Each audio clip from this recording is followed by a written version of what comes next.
Hi chatters, it's the Gender Chat Show. My name is Adeza Wankwo. Today in the Chat Show we'll be talking about in-law wahala. Okay, you know this gist where we always say women are wicked. We like to pitch women against each other. We feel women always have to compete with themselves. Right from probably when you're in school, they tell you can't you see this person's waist? Her waist is tiny. Can't you see this person talks softly, this person talks nicely, this person looks this way, this person dresses like this. So they groom you to compete against each other. Don't fall for that shit. You're always having to compete for man's attention. We don't need to. The sky is so wide that it can contain all the birds. Yes, it can all fly so high without feeling like we will clash right there in the sky. Our stars can all blink so beautifully. As a matter of fact, if we had just one star at night shining, the sky itself won't be so beautiful. It's the galaxy of stars that makes the night shine so bright and beautiful. So we all can shine brighter. So, when you feel like your mother-in-law is trying to compete for your attention, for the attention of your husband in your home, think again. You don't need to do that. You don't need to feel horrible. You can find a better way to have a better relationship with your mother-in-law. And yes, men, why don't you stand up to your mothers? Why do you have a problem actually standing up to your mothers and telling them the truth?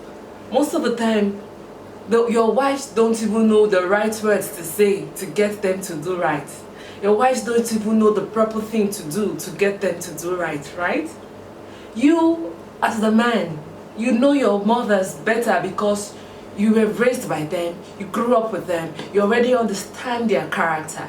It's a place to be able to let them know where their place are. Let them know that your wife is not there to compete with their son. Let's stop pitching women against each other. Let's stop this whole bahara of women hate each other. We don't hate each other. We love ourselves. As a matter of fact, women tend to raise one another better without expecting anything back. For most of the time when men have to help the opposite sex, they are actually expecting you as a woman to give them a token of a body. But for women, when we help one another, we are not expecting a token of a body back. Let's stop pitching women against. As a sister-in-law, when you see that your mother is not being respectful of your sister-in-law, your brother's wife is supposed to be your sister, you should speak up for her. You should stand in her defense.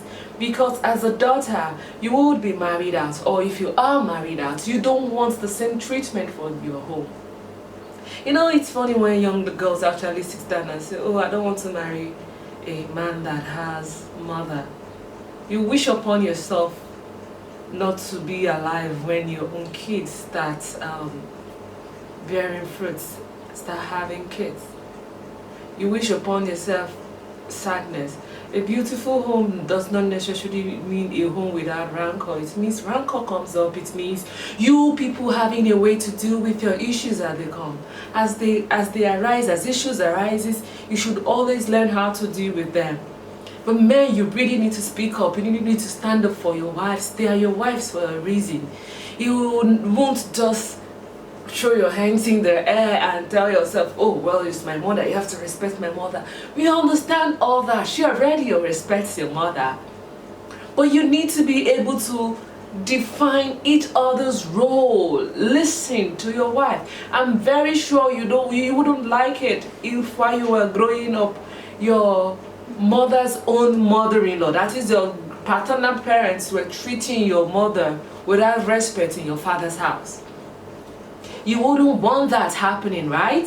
So it is in your own home. You must learn to stand up for your wife.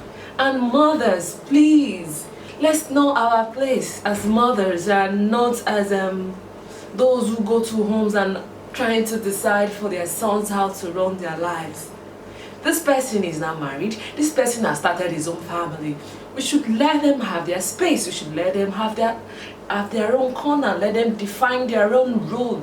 If you have any input to add, let them ask for it. Let it be that they ask for it.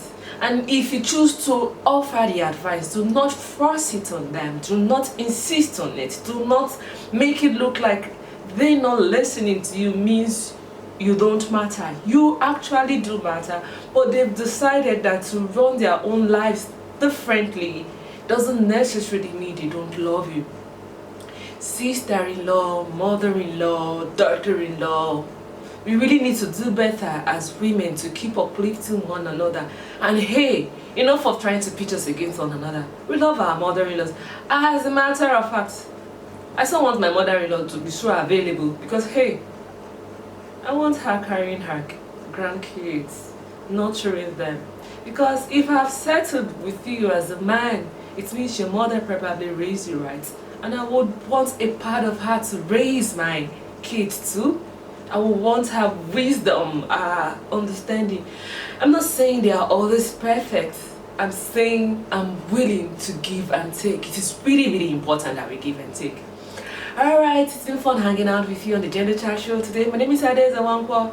See you some other time. And please don't forget to subscribe on our YouTube channel, on our Facebook, on our Twitter handle at Gender Chat Show. See you.